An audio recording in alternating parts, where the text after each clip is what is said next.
గట్టిగా చెప్తాను. Preparation cycle గురించి మనం మాట్లాడుకుంటున్నాం. దీంట్లో 4 భాగాలు ఉంటాయి. ముఖ్యంగా వచ్చేసి కంప్రెసర్ నుంచి గ్యాస్ లిక్విడ్గా మారి ఇక్కడ కండెన్సర్కి వెళ్తుంది.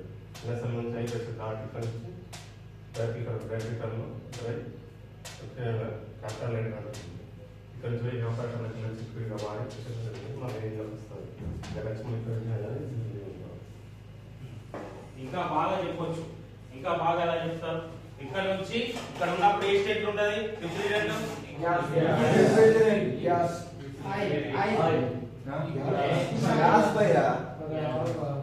కంప్రెసర్ లో ఉన్నప్పుడు స్టేబుల్ గా వేపర్ రూపంలోనే ఉంటది. బయటకు వచ్చిన తర్వాత లిక్విడ్ స్టేజ్ లో హై టెంపరేచర్ లో ఎందుకు అవుతుంది? ప్రెషర్ అయినప్పుడు మాత్రమే అవుతుంది. హై ప్రెషర్ హై టెంపరేచర్ దీంట్లోకి వచ్చినాకనే అవుతుంది. దీంట్లోకి ఎంటర్ అయ్యేటప్పుడు సెమీ గ్యాస్ గానే ఉంటది, సెమీ లిక్విడ్ గానే ఉంటది. ఒత్తిడి పెరుగుతున్న కొద్దీ దాంట్లో కంప్రెస్ చేయబడి ఏమైతుంది? కంప్రెసర్ అనేది కంప్రెస్ చేస్తుంది. కండెన్సర్ లోకి వచ్చిన తర్వాత కంప్రెస్ చేయబడి దాంట్లో ఉన్న మాలిక్యూల్స్ మొత్తం దగ్గరికి ప్రెసింగ్ చేయబడి ఏమైతుంది? వేపర్ కాస్త లిక్విడ్ గా మారుతుంది. ఆ లిక్విడ్ గా మారిన వేపర్ అనేది ఇక్కడ దాకా వచ్చిన తర్వాత హై ప్రెషర్ హై టెంపరేచర్ గా మారుతుంది. High pressure high temperature liquid ఇక్కడికి వచ్చిన తర్వాత ఫిల్టర్ డ్రైయర్ కి నెక్స్ట్ కనెక్ట్ చేయబడి ఉంటది. ఫిల్టర్ డ్రైయర్ అనేది ఏం చేస్తుంది? దీంట్లో ఉన్న ఏమైనా డస్ట్ పార్టికల్స్ ఉన్నా గానీ, తేమ గానీ, ఇంకేమన్నా తడి పదార్థాలు ఉన్నా గానీ, ఆయిల్ గానీ ఇంకేమైనా ఉంటే దీంట్లో నుంచి ఫిల్టర్ చేయబడుతుంది. ఇక్కడికి వచ్చిన తర్వాత ఇక్కడి వరకే హై ప్రెషర్ హై టెంపరేచర్ ఉంటది.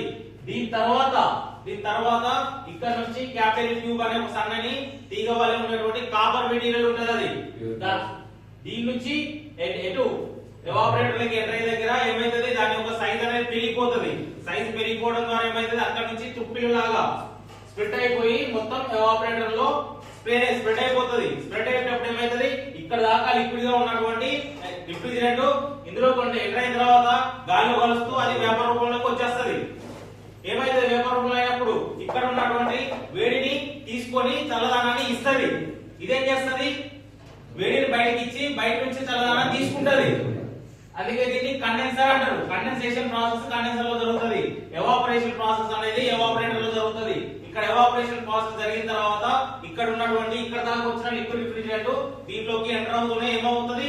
పూర్తిగా ఎంటర్ అవుతూనే ఇక్కడికి సెమీ గ్యాస్ గా సెమీ లిక్విడ్ గా ఉన్నది. ఇక్కడికి వచ్చేసరికి పూర్తిగా లో ప్రెషర్ వేపర్ గా మారిపోతుంది. దీంట్లోనేమో లిక్విడ్ అవుతుంది. దీంట్లోనేమో ఏమైతుంది? వేపర్ రూపంలో వస్తుంది, గ్యాస్ రూపంలో వస్తుంది. దీనిలో చూస్తే హై ప్రెషర్ ఉంటది, దీనిలో చూస్తే లో ప్రెషర్ ఉంటది. హై టెంపరేచర్ ఉంటది, లో టెంపరేచర్ ఉంటది.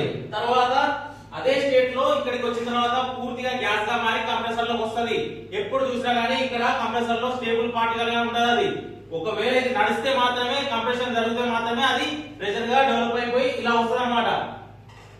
ఇది చూస్తే ఐరన్ మెటీరియల్ ఉంటది, ఇది చూస్తే కాపర్ మెటీరియల్ ఉంటది, ఇది చూస్తే కాపర్ మెటీరియల్ ఉంటది.